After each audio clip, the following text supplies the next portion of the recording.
বন্ধুরা, এভাবেই বানানো হলো সামুদ্রিক মাছ বোনা। হ্যালো বন্ধুরা, ঘোষ কিচেন থেকে আপনাদের সবাইকে নমস্কার। আশা করি ঠাকুরের কৃপায় ভালো আছেন, আমিও ভালো আছি। আজকের রেসিপি হলো ঢেলা মাছের বোনা। এখানে আমি কিছু ঢেলা মাছ কেটে ধুয়ে নিয়েছি। এই মাছগুলো কিন্তু সামুদ্রিক, খেতেও মজাদার এবং উপকারিতাও আছে। এখন আমি মাছে হলুদ লবণ মেখে নেব।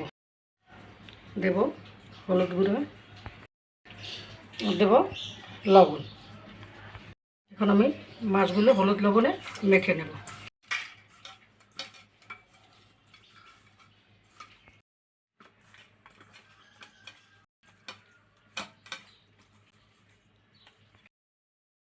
প্রথমে মাছগুলো ভাজার জন্য আমি কড়াইতে সর্ষের তেল দেব।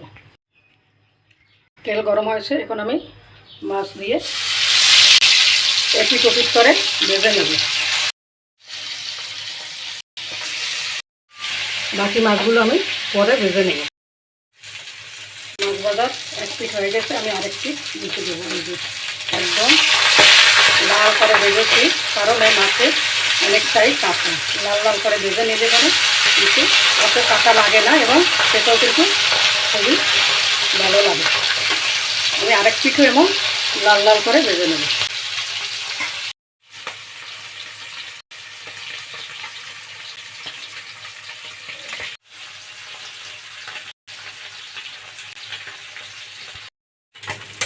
মাছ ভাজা হয়ে গেছে, একদম লাল লাল করে ভেজে নিয়েছি। এখন আমি তুলে নেব।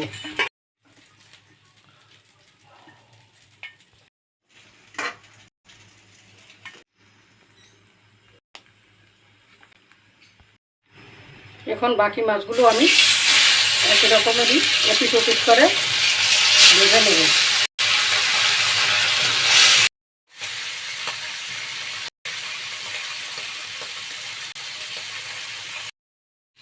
বাকি মাছগুলো আমি এপিট ওপিট করে লাল লাল করে ভেজে নিয়েছি। এখন আমি তুলে নেব।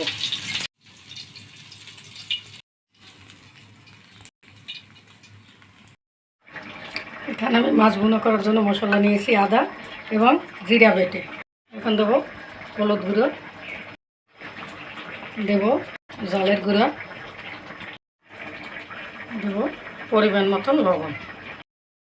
আমি মশলায় অল্প জল দিয়ে মিশিয়ে নেব।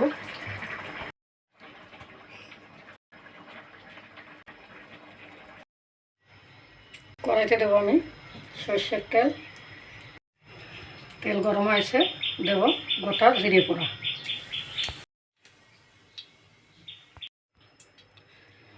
জিরে পোড়া হয়ে গেছে, এখন দিয়ে দেবো মশলা। আমি মশলা দিয়ে কষিয়ে নেব।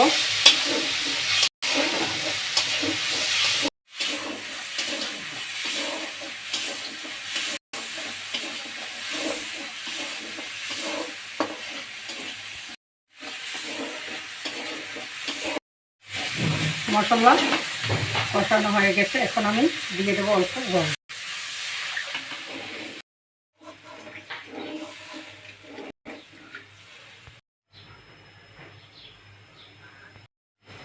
এখন আমি মাছ দিয়ে দেব।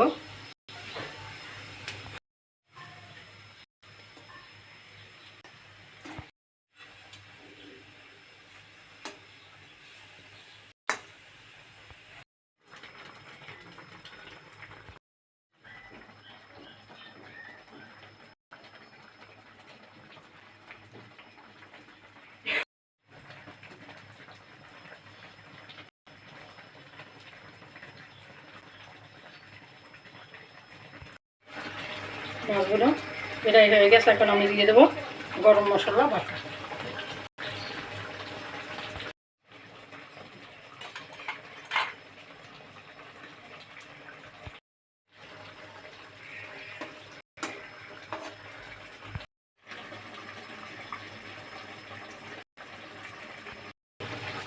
এখন দিয়ে দেবো ধনেপাতা কুচি। তবে এই মাছটা তো সামুদ্রিক মাছ, সব পদের মশলা এই মাছে খাটে, তাই আমি এখন দিয়ে দেবো ধনেপাতা কুচি।